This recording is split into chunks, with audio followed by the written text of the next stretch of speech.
comment vient la passion des boules? Ben, en jouant, en aimant, faut être un peu savoyard. Il faut de l'adresse, parce que sans adresse, on peut travailler beaucoup, ça donne rien. Il faut de l'adresse et beaucoup de travail. Monsieur, vous allez jouer une boule difficile là? Ben oui, assez, oui. Vous allez tirer? Non, non, non, je vais pointer, essayer de gagner le point, là, mais enfin, ça va être difficile. Vous en êtes à quel score là? 6-1.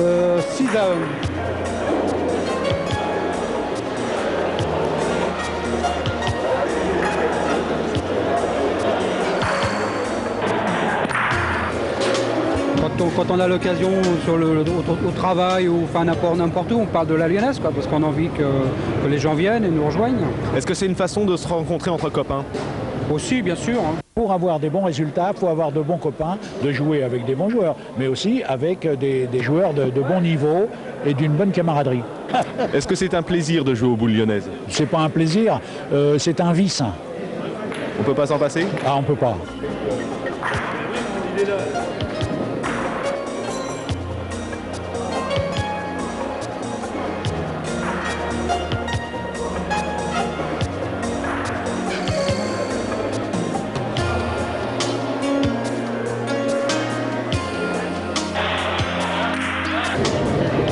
A priori, c'est le tir le plus dur, mais pointeur, c'est certainement aussi dur. C'est moins spectaculaire.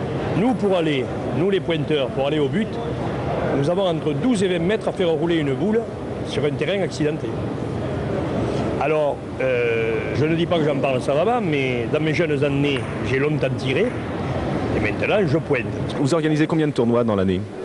En moyenne, un tournoi tous les mois. Est-ce que c'est beaucoup de travail? C'est beaucoup d'amusement. Vous êtes le maire de la commune de Courtry. D'abord, bonjour. Bonjour.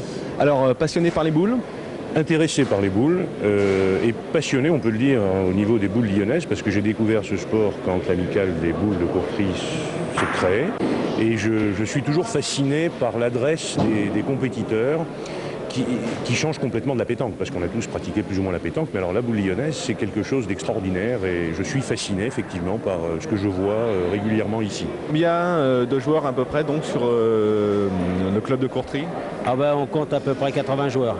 Et ils sont tous de Courtry ou des communes environnantes? Ah non, ils sont des communes environnantes, de Courtry et des communes environnantes quand même.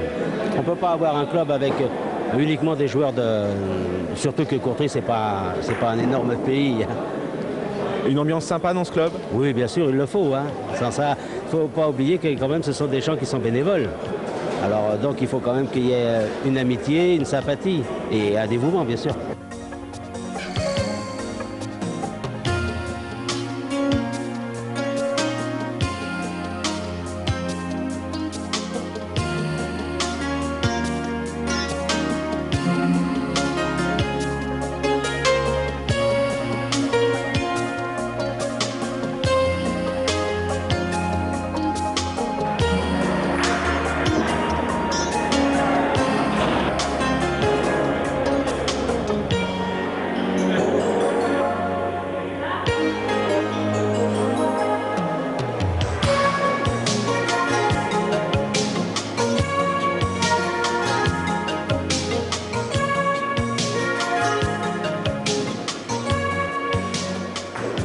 Et alors on s'entraîne combien de fois par jour pour être bon à la boule lyonnaise?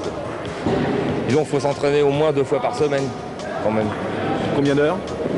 Oh, 1 heure, 1 heure et demie. Vous êtes tireur ou vous êtes pointeur? Je suis tireur en tête. Je vais tirer là. Là? Pas trop contracté? Oh, un petit peu quand même. Monsieur, vous êtes un petit peu l'organisateur, enfin le maître d'orchestre de ce tournoi. En quoi consiste votre travail exactement? Ben, ça consiste principalement à recevoir les équipes, leur faire payer leur engagement et organiser le concours de manière à faire le tirage au sort à chaque partie. Alors comment ça se passe le tirage au sort? Il y a plusieurs enveloppes, c'est ce qui vient de se dérouler là? En principe, notre concours est sur 32 cadrettes, c'est-à-dire qu'à la deuxième partie, on tire sur 16, troisième partie sur 8, 4 demi-finales et les finales après. Et alors c'est vous qui centralisez donc tous les résultats? Tous les résultats, oui. Et comment ça se passe? Est-ce que c'est l'arbitre qui vient vous les annoncer ou est-ce que ce sont les joueurs? Non, c'est les joueurs qui viennent, les chefs de cadrette qui viennent annoncer le résultat. Donc tout se passe en pleine confiance? Exactement. Nous vous remercions.